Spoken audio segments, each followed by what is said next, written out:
और सीधा रुख करते हैं खड़गपुर की तरफ। पीएम मोदी की रैली वहां पर इस वक्त जारी है, संबोधित कर रहे हैं।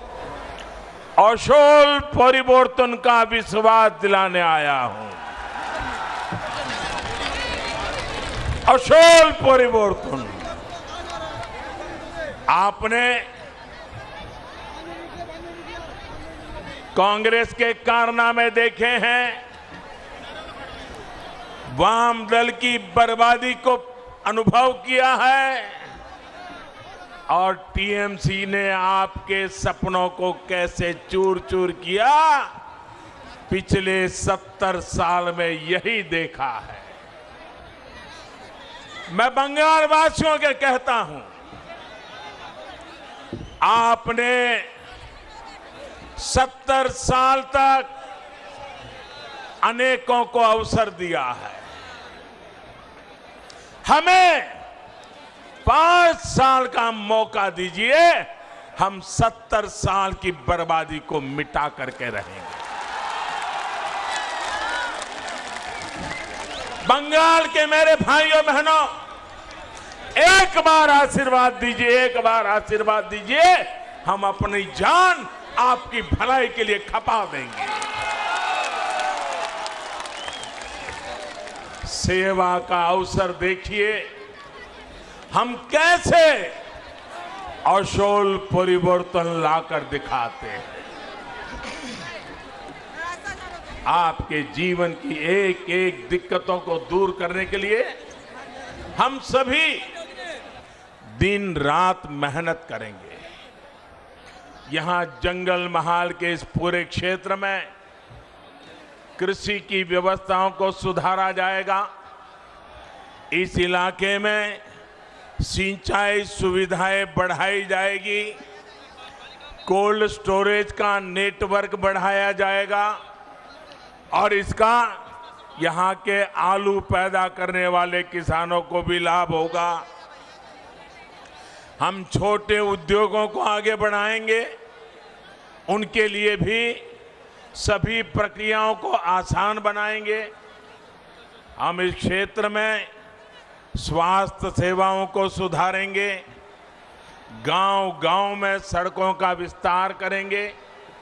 हम इस क्षेत्र में शुद्ध पानी की समस्या को हल करेंगे, हर घर में पाइप से साफ जल पहुंचाएंगे। हम आदिवासी वनवासी संस्कृति की रक्षा के साथ उनकी भाषा, उनके गौरव को एक नई ऊंचाई देने के लिए प्रतिबद्ध है। साथियों, मैंने ब्रिगेड मैदान में कहा था कि बंगाल का बीजेपी पर कर्ज है। बीजेपी जनसंघ से निकली पार्टी है।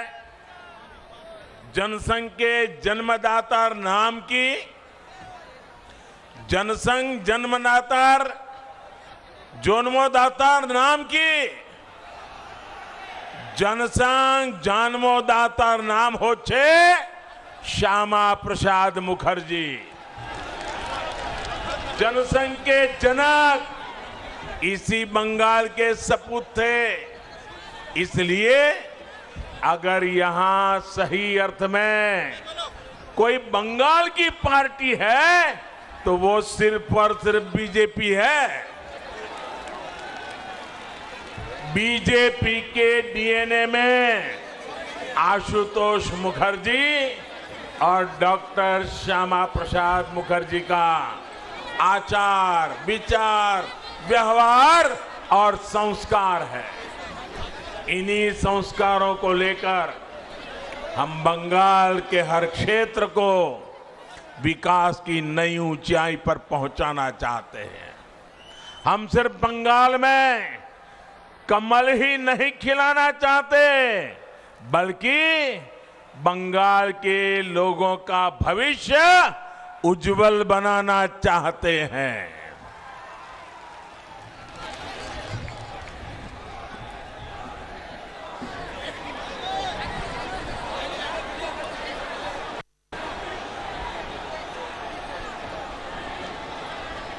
साथियों, जहां जहां राज्यों में बीजेपी सरकारें हैं, वहां केंद्र और बीजेपी की राज्य सरकार मिलकर के डबल इंजन की ताकत के साथ जनता जनार्दन की सेवा में लगे हुए हैं। आप मुझे बताइए, अगर कहीं कोई गाड़ी, कोई बस कीचड़ में या गड्ढे में फंसी हो, अगर उसको बाहर निकालना हो तो सारे पैसेंजर नीचे उतर करके एक दिशा में धक्का मारते हैं कि नहीं मारते हैं? मारते हैं कि नहीं मारते हैं? लेकिन आधे पैसेंजर आगे से पीछे की धक्का मारे और आधे पैसेंजर पीछे से आगे धक्का मारे तो कीचड़ से गाड़ी निकलेगी, गड्ढे से गाड़ी निकलेगी। सबको एक ही दिशा में करना होगा ना। बंगाल में भी दिल्ली की ताकत और बंगाल की ताकत, दोनों इंजन एक दिशा में लगेंगे तब जाकर के बंगाल ये बर्बादी से बाहर निकलेगा। हम सबका साथ, सबका विकास और सबका विश्वास के मंत्र के साथ काम कर रहे हैं। लेकिन यहां पश्चिम बंगाल में दीदी, ये दीदी विकास की हर योजना के सामने दीवार बन करके खड़ी हो गई है। आपने दीदी पे भरोसा किया, लेकिन दीदी ने आपको दुर्नीति दी, आपके साथ विश्वासघात किया। किया कि नहीं किया? विश्वासघात किया कि नहीं किया? आपके सपनों को चूर चूर कर दिया कि नहीं कर दिया? 10 साल में बंगाल को बर्बाद किया कि नहीं किया? और अब देखो, आज दीदी 10 औंगीकौर की बात कर रही है। 10 औंगीकौर। अरे दीदी,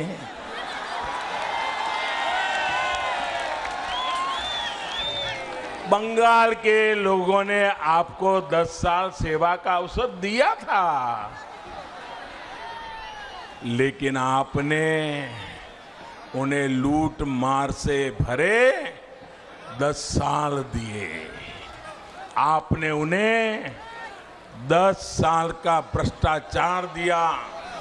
आपने उन्हें 10 साल का कुशासन दिया। साथियों, आप मुझे बताइए, यहां केंदू पत्ता बेचने के लिए भी कट मनी देना पड़ता है या नहीं देना पड़ता है? कट मनी देना पड़ता है कि नहीं देना पड़ता है? आदिवासियों को भी देना पड़ता है कि नहीं देना पड़ता है? गरीब को भी देना पड़ता है कि नहीं देना पड़ता है? मजदूर को भी देना पड़ता है कि नहीं पड़ता है?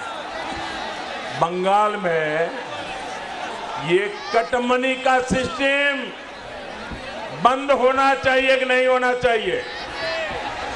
ये बर्बादी जानी चाहिए कि नहीं जानी चाहिए? साथियों,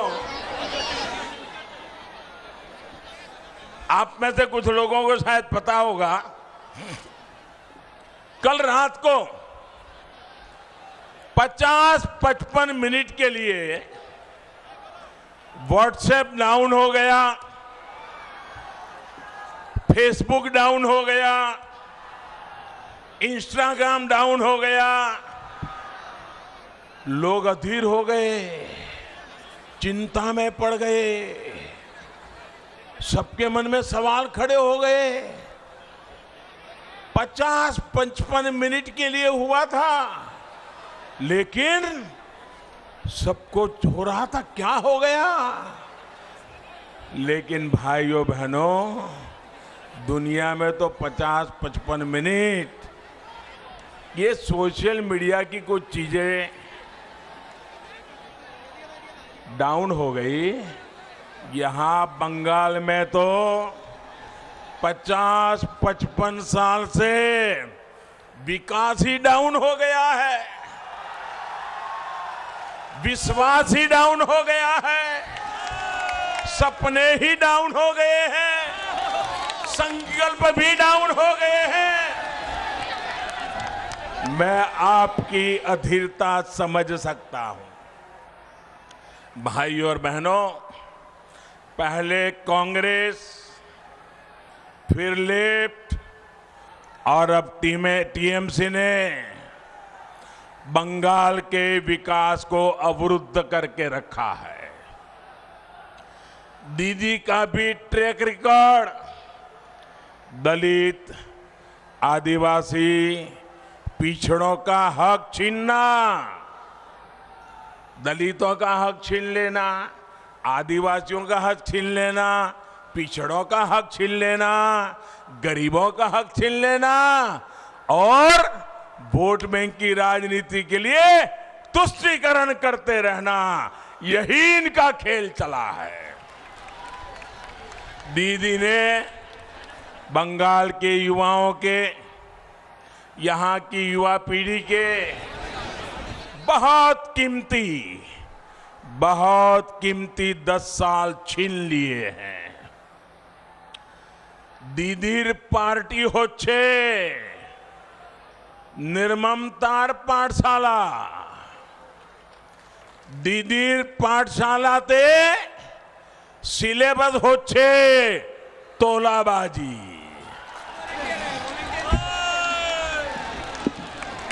दीदीर पाठशालाते सिलेबस होच्छे कटमनी। दीदीर पाठशालाते सिलेबस होच्छे सिंडिकेट। दीदीर पाठशालात उत्पीड़ने ट्रेनिंग देवा होय, आराजो को तो ट्रेनिंग देवा होय। साथियों, आज पश्चिम बंगाल में शिक्षा की क्या स्थिति है, एक खड़गपुर के लोग बहुत भली भांति जानते हैं। शिक्षक भर्ती के नाम पर यहां का युवा कोर्ट कचहरी के चक्कर लगाने के लिए मजबूर है। भर्तियों के लिए जो बोर्ड, जो कमीशन बनाए गए, उन्हें भी टीएमसी काडर के हवाले कर दिया गया है। बहनों और भाइयों, शिक्षा को लेकर दीदी और उनकी पार्टी की सोच का एक और उदाहरण आज मैं आपको देता हूं। हमारे देश में 3.5 दशक के बाद, यानी करीब 35 साल के बाद नई राष्ट्रीय शिक्षा नीति लाई गई है। पूरे हिंदुस्तान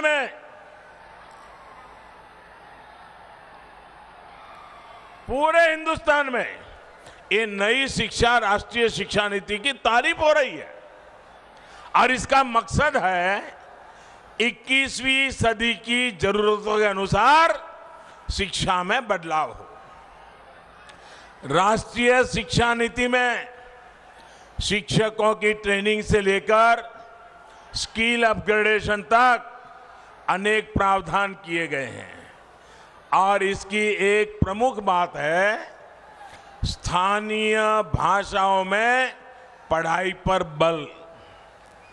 टेक्निकल एजुकेशन हो, मेडिकल की पढ़ाई हो या फिर प्रोफेशनल कोर्स, इन सब में स्थानीय भाषाओं पर जोर दिया गया है।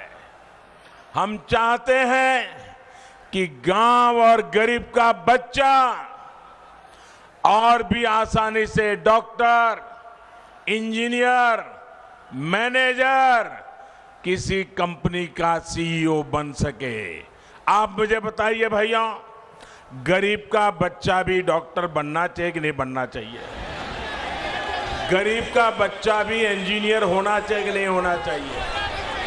गरीब की बेटी भी अपने सपने पूरे कर सके, ऐसी व्यवस्था होनी चाहिए कि नहीं होनी चाहिए?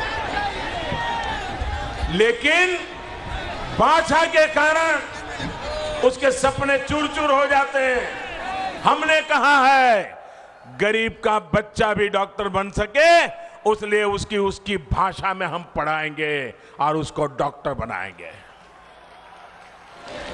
लेकिन दीदी को तो इसका भी विरोध है। दीदी की सरकार नई राष्ट्रीय शिक्षा नीति को लागू करने में मना कर रही है, आना कर रही है। दीदी को पश्चिम बंगाल के लाखों युवाओं के भविष्य की, उनके कैरियर की कोई चिंता नहीं है। मैं बंगाल के नौजवानों को भरोसा देता हूं। मैं बंगाल की माताओं बहनों को भरोसा देता हूं। मैं बंगाल के दलितों को, बंगाल के आदिवासियों को, बंगाल के पिछड़े लोगों को, बंगाल के गरीब लोगों को आश्वासन देना चाहता हूं।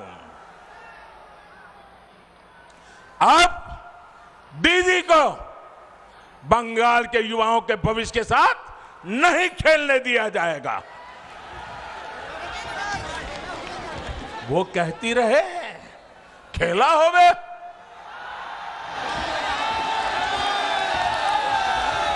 लेकिन पूरा बंगाल आज कह रहा है, ये हमारा पश्चिम बंगाल आज कह रहा है, खेला शेष होवे, विकास आरंभ होवे। साथियों,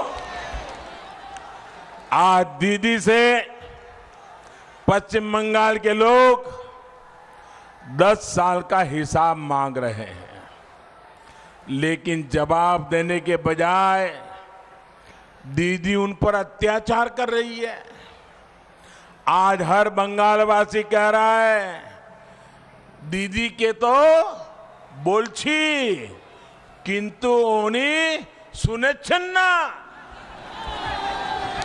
अम्फान चक्रवात का हिसाब मांगो तो दीदी को गुस्सा, राशन के चावल की चोरी का जवाब मांगो तो जेल में डाल देती है, कोयला घोटाले पर जवाब मांगो तो पुलिस से डंडे मरवाती है, चाकरी पर जवाब मांगो तो घर जला दिया जाता है।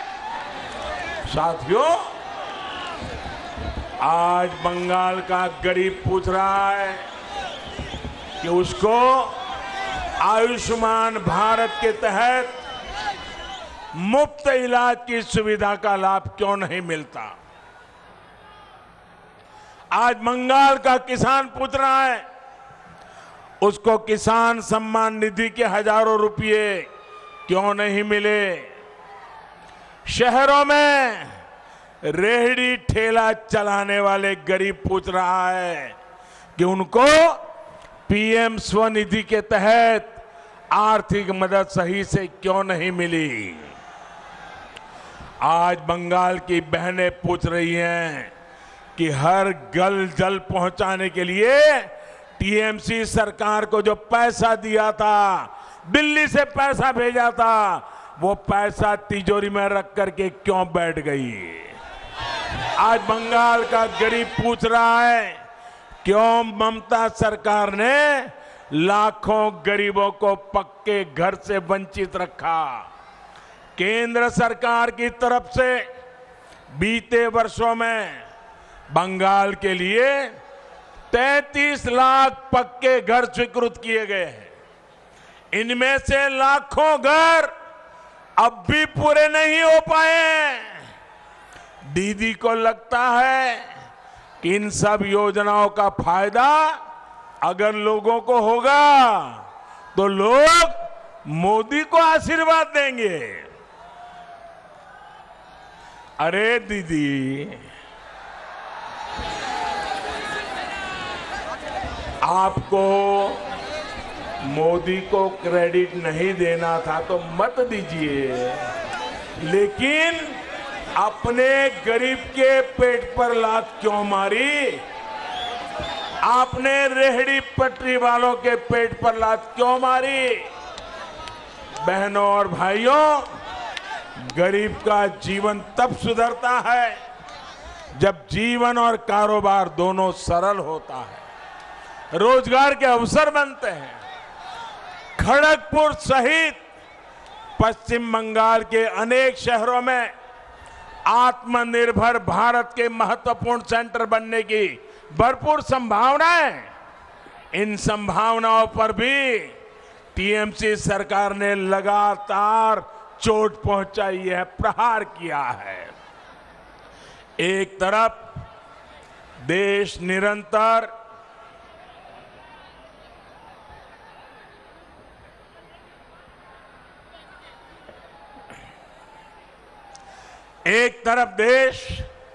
निरंतर सिंगल विंडो सिस्टम की तरफ बढ़ रहा है।